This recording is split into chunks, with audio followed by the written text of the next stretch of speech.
Hello guys, so I'm making this video to answer some questions coming from my friends and coming from people as well on how to apply for a Korean visa. So of course, first and foremost, you have to make sure that you have your application form and it's fully filled out.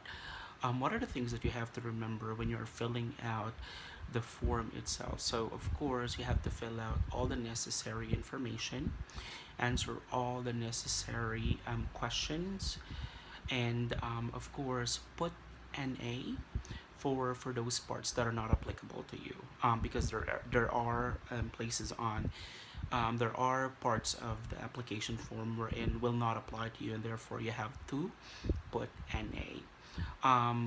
One vital information that you also need to have is your hotel's phone number, the hotel's phone number, as well as the address of the hotel, because again, that will be needed to verify if really you have a reservation on that specific place. Um, Also, you need to have your picture taken, so that's gonna be the Korean size visa, Korean visa size passport picture. Um, You also need to have your passport, and that should be at least 6 months valid. If not, you have to get a replacement or you have to renew it via the Department of Foreign Affairs. Next is, of course, you have to have a photocopy or a copy of the bio page of your passport. Now, what is the bio page? That is actually the very first page of the passport. What I suggest is to enlarge it to make sure that they can see everything on that specific part of the passport.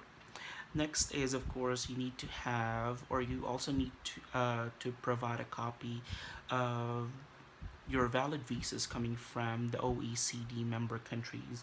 Now, what do we mean by OECD? Probably some of you do not know as well. So this is just an FYI. So OECD stands for Organization for Economic Cooperation and Development.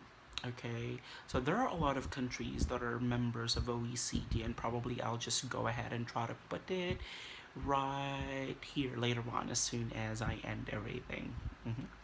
Um, Also, you need to have your employment certificate, COE. So definitely you can just go ahead and request that from your HR, right?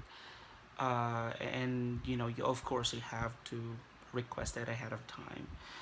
Next is, of course, you need to have your bank certificate to prove that you have the capacity to fund um, your trip, right? um, During the time that I applied for my own visa, apart from the bank certificate, they also requested for a bank statement. So if ever that you are already in the bank, then probably we can also go ahead and request for a bank statement as well, just to make sure and just to prepare ourselves. Next is ITR. So every year, your employer should always provide you your income tax return. Um, and you can always request this via your HR as well. So that's gonna be very easy for you. Okay, so let me go ahead and move to how to get to the Korean embassy. So here in the Philippines, the Korean embassy is located in Fort Bonifacio Global City, Taguig. Okay, so how do we get there? So for people coming from the Quezon City area, you can always ride a bus going to Guadalupe, and then from Guadalupe you will ride a jeep that has a signboard of FDI tenement. Okay, so that jeep will pass in front of the embassy itself. So the fare is only 10 pesos, so not a big amount.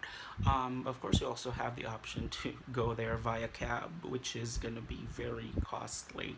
So you just have to, if you're a budget traveler, that's not going to be a good choice. Now, there are a lot of people as well who are asking, like, is there um, a show money? As far as I know, there is none. Okay, the approval of your visa still depends on the evaluation that will be done by the embassy itself. So you really the only